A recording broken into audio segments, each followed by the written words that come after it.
ಮುರುಘಾ, ಸುಬ್ರಹ್ಮಣ್ಯ, ಕಾರ್ತಿಕೇಯ ಅಂತೀವಿ. ಮುದ್ದಾಗಿ ಕುಮಾರ ಅಂತೀವಿ. ಅಪೂರ್ವವಾದ ಹುಟ್ಟುವನದ್ದು. ಪಾರ್ವತಿಗೆ ಒಂದು ಮಗು ಹೆರಬೇಕು ಅನ್ನೋ ಆಸೆ. ಆದ್ರೆ ಶಿವನಿಗೆ ಅದನ್ನ ಅವಳಿಗೆ ಕೊಡಕ್ಕಾಗಲ್ಲ. ಯಾಕಂದ್ರೆ ಅವನು ಮನುಷ್ಯ ಜಾತಿಗೆ ಸೇರಿದವನಲ್ಲ.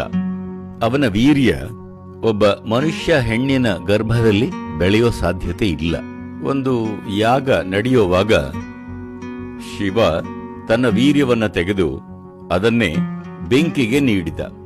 ಅಗ್ನಿಯಲ್ಲಿ ಬಿದ್ದ ವೀರ್ಯವನ್ನ ನೋಡಿ ಅಲ್ಲಿದ್ದ 6 ಜನ ಅಪ್ಸರೆ ಸ್ತ್ರೀಯರು ಆ ವೀರ್ಯವನ್ನ ಧರಿಸಿದ್ರು.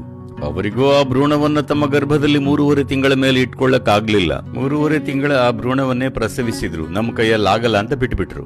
ಆಗ ಪಾರ್ವತಿ ಏನ್ ಮಾಡಿದ್ಲಂದ್ರೆ, ಈ 6 ಭಾಗಗಳು 6 ತಿಂಗಳ ಭ್ರೂಣಗಳಾಗಿ ಬೆಳೆದಾಗ ಒಂದೊಂದು ಕೂಡ ಬಹಳ ಶಕ್ತಿಯುತವಾದ ಜೀವಗಳಾಗಿದ್ವು. ಆದ್ರೆ ಯಾವುದಕ್ಕೂ ದೇಹವನ್ನು ಧರಿಸೋ ಸಾಮರ್ಥ್ಯ ಇರಲಿಲ್ಲ. ಗರ್ಭದಲ್ಲಿ ಬೆಳೆಯದೆ ಹೊರಗಡೆ ಬೆಳೆದಿದ್ರಿಂದ ದೇಹ ನಿಶ್ಶಕ್ತವಾಗಿತ್ತು. ಅದಕ್ಕೇನು ಮಾಡಿದ್ಲಂದ್ರೆ, ಆ 6 ದೇಹಗಳನ್ನ ಒಂದಾಗಿಸಿದ್ಲು. ಯೋಗ ಶಕ್ತಿಯಿಂದ ಈ 6 ಜೀವಗಳನ್ನ ಒಂದೇ ದೇಹದಲ್ಲಿ ಸೇರಿಸಿದ್ಲು. 6 ಜೀವ ಒಂದೇ ದೇಹದಲ್ಲಿ ಇರೋದ್ರಿಂದ ಅವನನ್ನ ಷಣ್ಮುಖ ಅಂತೀವಿ.